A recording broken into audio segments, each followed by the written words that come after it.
So I'm going to show you how you can actually use the new Choose Your Own Doors feature to create kind of some differentiated instruction going on within breakout rooms using Zoom. So I have a template document here that shows all of these different styles of doors and different types of breakout rooms that you could set up. And you literally could just copy and paste these. These are all just images. I could click on one, I can copy and paste it, I can make a new slide, I can do whatever I want. But essentially what we're going to do here is we're going to set up these rooms for anything that you want them to be. So you're just going to pick 4, 5, 3 doors, however many you'd like, and you're going to make a slide and you're just going to put those, set up those doors the way you want.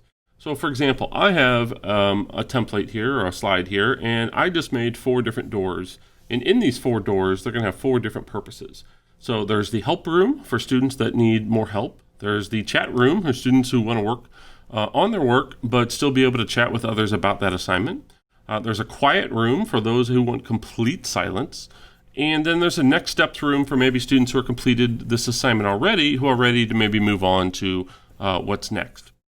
So once I set up my slides exactly the way I want with my rooms, then all I'm going to do is I'm going to go to File, and I'm going to export this document, and I'm going to export it to images.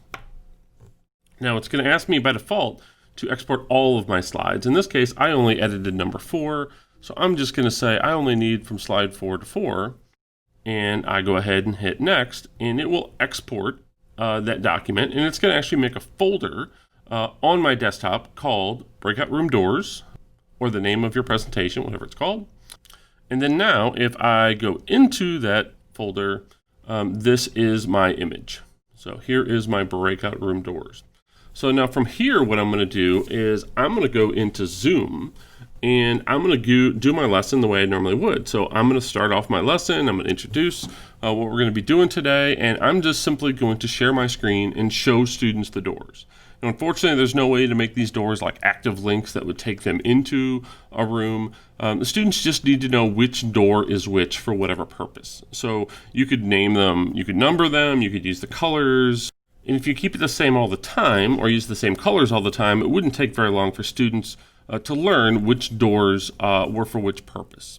So in this particular case, I would show this to students, or maybe post this onto Canvas or my LMS for students to see, let them choose which one that they want, and now I'm ready to break them into breakout rooms.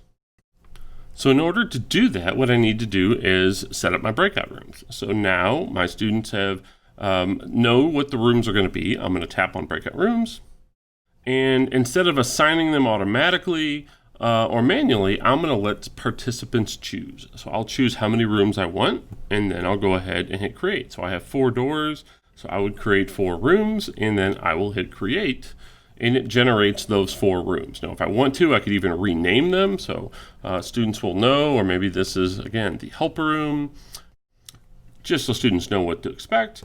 And then I tell it to go ahead and open all of those rooms. Now, once those rooms are open, now the student can choose to join whichever room they want. So now from the student side, when they are connected to their Zoom app, they're going to tap this button that says Join Breakout Rooms. And when they click to join the breakout room, they will now see the 4 rooms that exist. They can choose which room they want. So maybe I'll start out in the help room, and then they'll be able to join that room with anyone else who's in there. They can even choose to ask for help in there if they want. And then whenever they're done, they can simply choose to leave that room, leave that breakout room instead of the meeting. And then when they're done, they can join other breakout rooms by clicking and moving, okay, I got my help, now I'm ready to work quietly, I'm going to join the quiet room, and they could jump in there to be able to complete their work. And then once they finish their work, they're all done, and then maybe at the end of the hour, the last 5 minutes, they're going to leave that breakout room and then maybe join that final next steps room, because now they want to hear about what's going on in that next group. So that's how you can use Choose Your Own Breakout Rooms and just a simple activity using some images of doors to help differentiate what's going on in your class.